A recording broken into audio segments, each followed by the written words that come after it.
Le suicide et l'au-delà.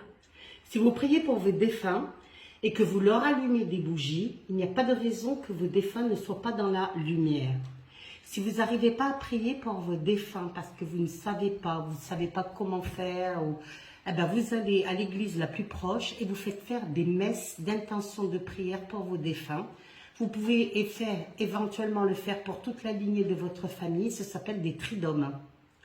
Pour les suicider, c'est beaucoup plus compliqué.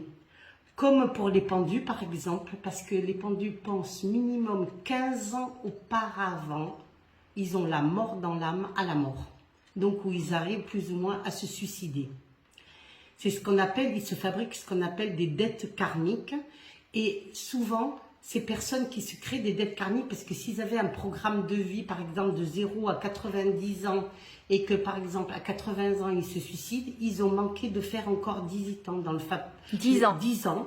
Et donc, comme ils ont manqué ces 10 ans, ils se réincarneront dans la prochaine vie, ils feront de 0 à 10 ans et décéderont à 10 ans. C'est pour ça que cela explique cela, pourquoi il y a des gens qui meurent très jeunes, comme d'autres qui meurent très très vieux, ou comme des morts un peu inhabituelles et originales aussi. Et au niveau du karma, le suicide, ça s'explique comment? Au niveau du karma, le suicide, ça s'explique que peut-être votre suicidé a tué quelqu'un dans une vie antérieure ou s'est déjà suicidé et c'est pour cela qu'il reproduira dans cette vie-ci où il paiera parce qu'il a donné la mort et qu'on ne doit pas donner la mort à quelqu'un, ou alors il sera donné la mort à lui-même et il n'a pas à se donner la mort puisqu'il doit attendre.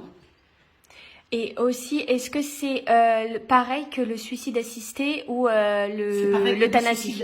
L'euthanasie, comme le suicide assisté, c'est une forme de suicide. Donc c'est pareil, ils auront quand même une dette karmique. C'est quand même, ils auront une dette karmique. Si la personne doit vivre, par exemple, 5 ans ou 6 ans avec sous appareil respiratoire assisté, tout ça, mais il devra le faire. Et c'est comme ça, c'est pas nous qui décidons, c'est Dieu qui décide. Et les personnes qui se suicident pensant rejoindre quelqu'un? Alors, beaucoup de personnes se suicident parce qu'ils ont eu leur petite amie suicidée auparavant. Ou quelqu'un qui en pensant qu'ils veulent aller le retrouver, ou en pensant, par exemple, une personne de leur famille qui s'est suicidée, pensant le retrouver. Le problème, la première des choses, quand vous arrivez à là-haut, vous n'êtes pas forcément avec eux. Vous n'êtes pas forcément déjà dans la lumière. Vous n'êtes pas seulement dans la lumière, vous n'êtes pas forcément avec eux et vous ne vous retrouvez pas tout de suite. S'il n'y a pas des personnes autour qui prient pour ces personnes qui se sont suicidées, eh ben les personnes peuvent rester dans le cosmotellurisme.